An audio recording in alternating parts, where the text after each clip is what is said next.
오늘 다윗 왕이 나옵니다. 어린 나이에 돌멩이 5개로 10피트가 넘는 사람 그 골리앗을 단번에 제압한 이스라엘의 영웅입니다. 그런데 오늘 본문에요, 이 위대한 다윗의 인생에 입에도 담기 힘든 일이 발생합니다. 자신의 부하의 아내를 빼앗아서 육체적인 관계를 가집니다. 다윗은 이 사건을 숨기기 위해서 자신의 또 다른 부하를 시켜서 그 남편을 전쟁터에서 의도적으로 죽게 합니다.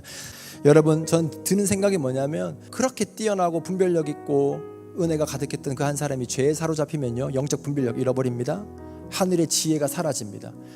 세상의 어린아이도 보면 아는 것도 몰라요. 여러분, 이 구절 한번 보실래요? 사무엘하 11장 25절에 다윗이 얼마만큼 분별력이 없는지 보세요. 다윗이 전령에게 이르되 너는 요압에게 이같이 말하기를 이 일로 걱정하지 마. 요압아, 칼은 사람이나 저 사람이나 다 죽여. 이 일이 뭐죠? 내가 너에게 시켜서 우리아를 죽인 일로 염려하지 말라는 거예요. 이 일을 하나님이 어떻게 해석하는지 아세요? 이렇게 해석합니다. 다윗이 행한 그 일이 하나님 보시기에 악하다. 뭐예요? 하나님이 악하다고 말하는 거예요. 근데 다윗 스스로는 괜찮다, 그렇게 말하는 거예요. 영적인 분별력이 상실되었고 하늘의 지혜가 없어진 죄악에 사로잡힌 한 인간의 무지함을 보는 것이죠.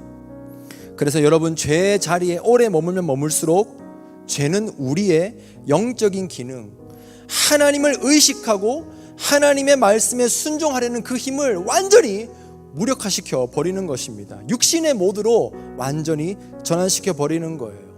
근데 여러분, 이러한 사람들이요, 교회 안에 있을 수 있어요. 교회 생활을 오래 하면요, 교회의 생태계를 다 압니다. 장로가 있고 권사가 있고, 그리고 종교적인 습관도 생깁니다. 심지어 이런 종교적인 행태를 하지 않았을 때 불편함도 느낍니다.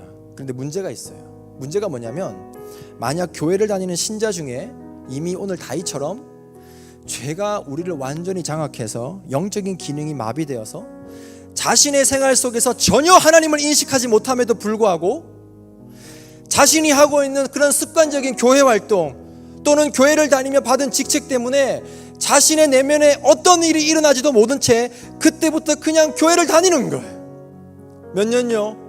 10년요. 몇 년요? 20년 동안요. 자연스러운 교회의 행태를 쫓아 살아가는데 내 내면이 완전 죄에 사로잡혀 내가 세상을 살아갈 때 하나님을 인식하지도 못하고 하나님의 뜻이 무엇인지도 모른 채 하나님의 뜻은 그걸 거야 라고 자신의 욕망을 부추기며 하나님의 뜻을 대입해서 살아가는 인생들이 교회에 많을 수가 있어요.